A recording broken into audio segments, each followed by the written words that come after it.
It began with frustration. By the winter of 1944, American forces in Europe were running into a grim pattern. No matter how many German tanks they destroyed, more seemed to roll back onto the battlefield. Panthers, Tigers, an endless line of steel. Air support helped when skies were clear, but fog, rain, and exhausted pilots often left ground troops on their own. On a rain-soaked airfield in France, a handful of U.S. Army Air Forces engineers stood staring at a grounded C-47 transport plane. Someone, half serious and half desperate, muttered, "What if we just put guns on that thing?"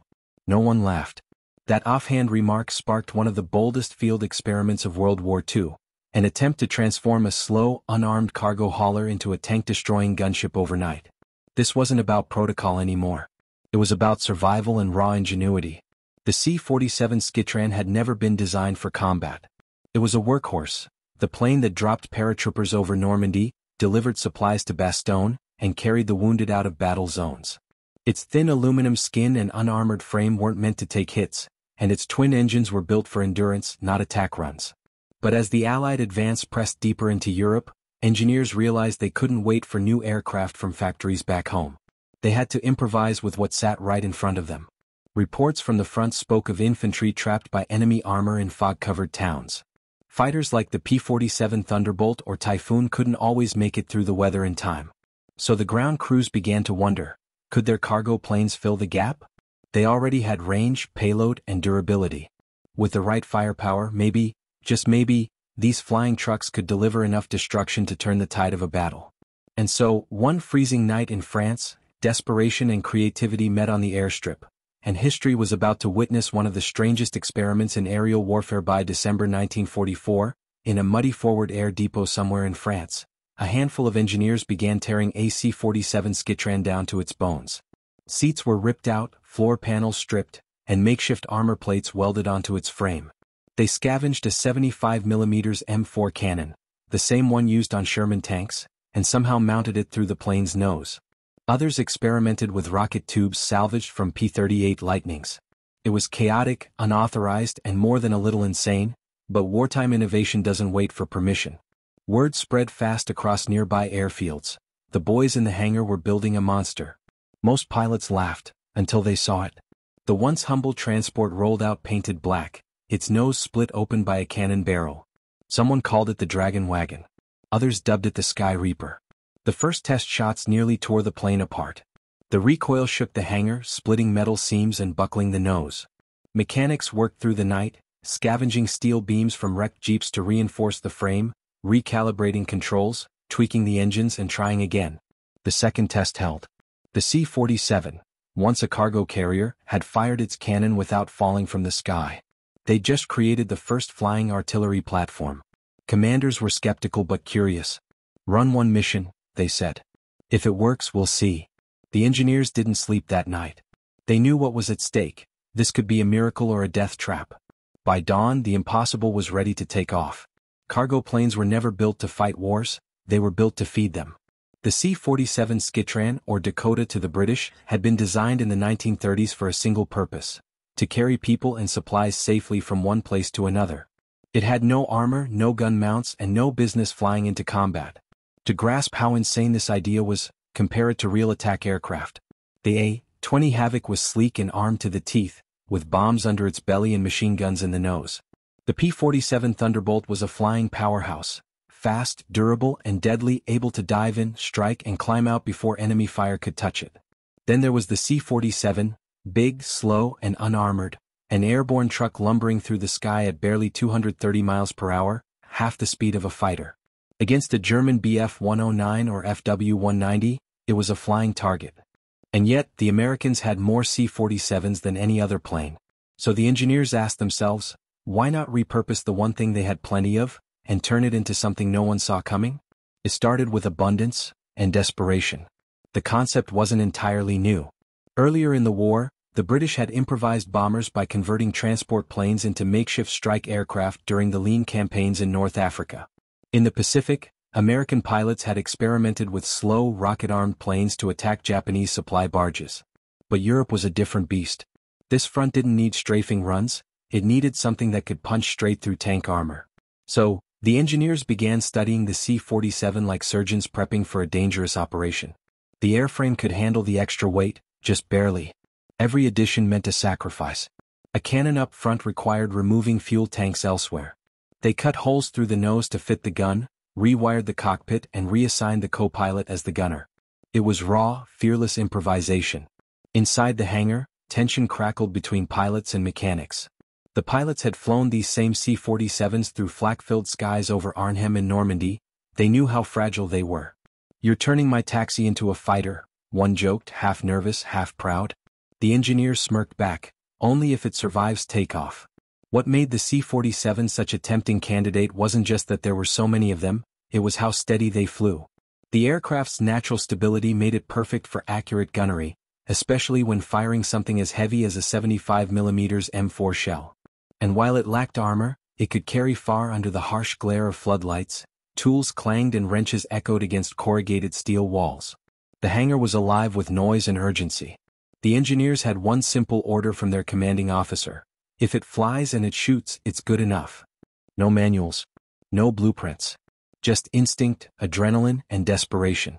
The base commander had assigned them a single test aircraft, an old, battle-worn C-47 that had once dropped paratroopers over Normandy and ferried medical supplies into Bastogne.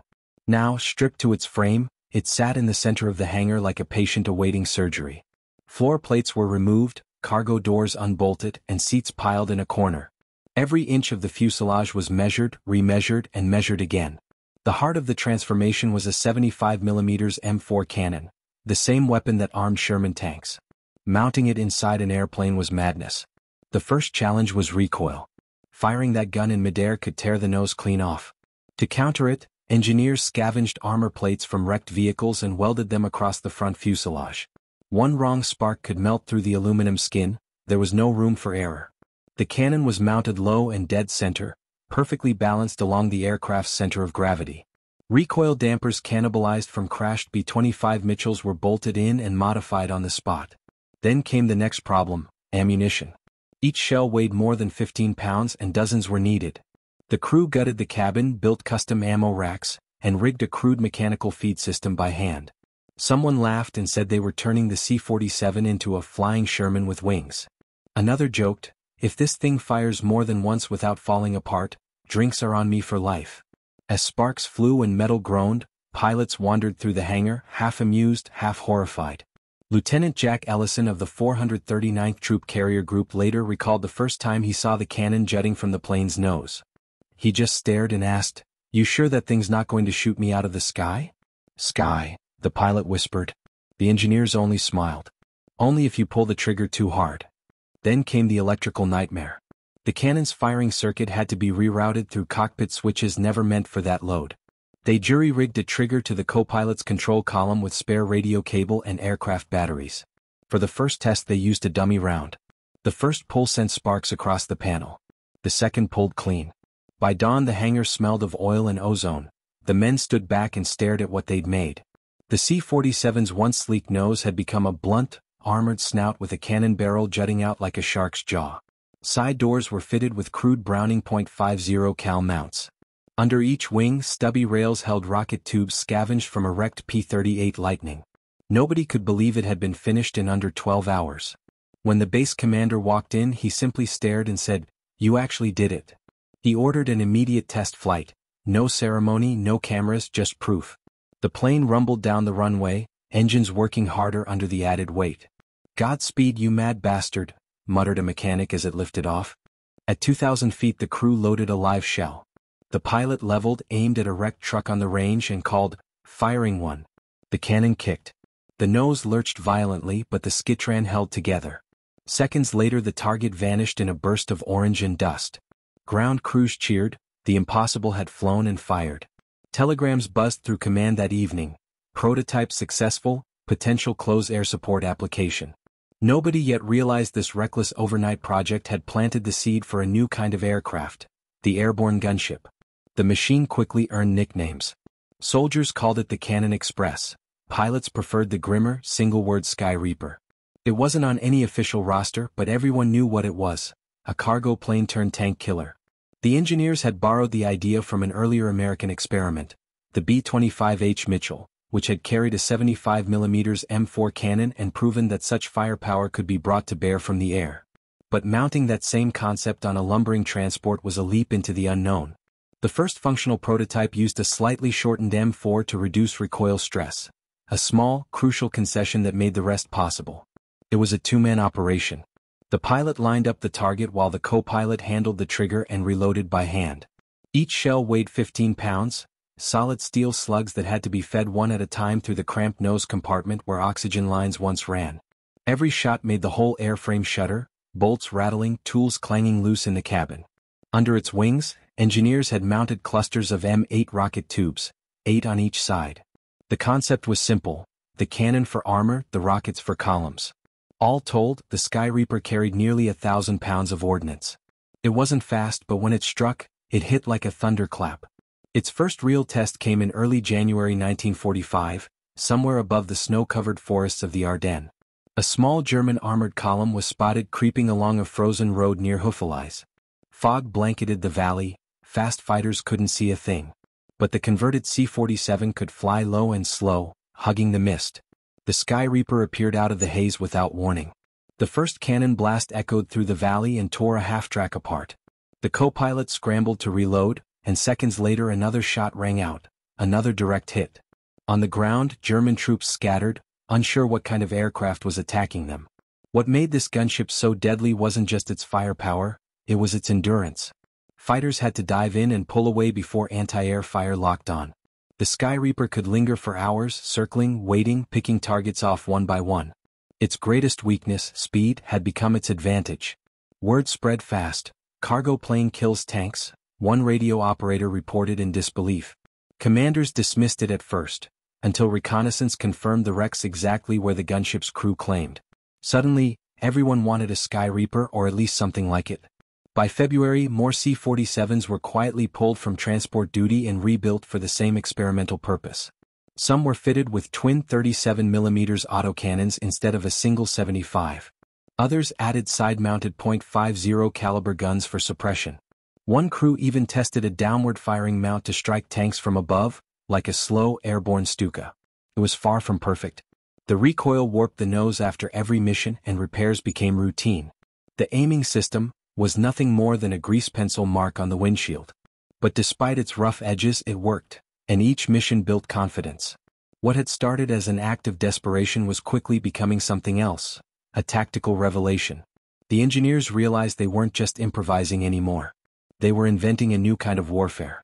ChatGPT can make mistakes. Check important info. Here's a tightened, polished rewrite of that passage, cleaned for flow and impact. Armored cars burned in the snow as the battered gunship limped back toward friendly lines. One engine leaked oil, one rocket rack had been sheared off. Still they made it. Mechanics swarmed the aircraft on the ramp, eyes wide at the sight. The nose cone blackened by smoke, the wings pocked with holes but the cannon intact. Captain Morgan climbed down, brushed soot from his face and said simply, "She works." Word spread fast. Officers who had once called the experiment reckless now demanded reports. Could this be repeated? Scaled? Official paperwork remained thin. Many missions were technically unauthorized, but after the Rhine operation even high command could no longer ignore the results. That same week engineers in England and Italy began trialing similar conversions on other airframes, some on B-25s, others on older transports. It wasn't mass production, but it proved a point. Necessity breeds invention and sometimes invention wins. For the crews, the missions left an imprint. Lieutenant James "Buddy" Cole, Morgan's co-pilot, later recalled, "It wasn't pretty, but when that cannon fired, you felt like everything stopped to listen." The Sky Reaper had passed its trial by fire and in doing so, altered how the U.S. Army Air Forces viewed close air support. News of the improvised gunships spread faster than any official memo. By the time American forces crossed the Rhine that month, units across Europe were copying the idea in ad hoc, localized designs. No two conversions looked the same, each a Frankenstein of scavenged weapons, spare mounts and field craft, but the doctrine was shared: turn slow, stable planes into heavy hitters. The results surprised even the generals. These transport conversions demonstrated that stability and persistence could trump sheer speed for certain missions. While fighters screamed past at 400 miles per hour, the converted transports could loiter, circle, and strike with patient accuracy. Infantry on the ground began calling them in over the radio, "Send the truck with wings." What began as a hangar experiment was fast becoming operational doctrine. Adapt existing platforms to meet immediate battlefield needs, and trust the crews to make them work. Concept of dedicated gunships had been born. By April 1945, strategic reports from the European theater began to mention the modified cannon transports, praising their effectiveness against both soft targets and armored vehicles in bad weather. But the war was ending fast. There would be no production line, no official program, not yet. The idea would have to wait for another war. When Korea erupted 5 years later, the Air Force hadn't forgotten those desperate experiments. And by Vietnam the concept returned, not improvised this time but official, refined, and devastating. The AC-47 Spooky was born, the same C-47 airframe reborn with armor plating and 3 side-mounted 7.62mm miniguns, each capable of unleashing 6,000 rounds per minute. Instead of tank-busting shells, it rained tracer fire, an orange-red storm that lit the jungle at night.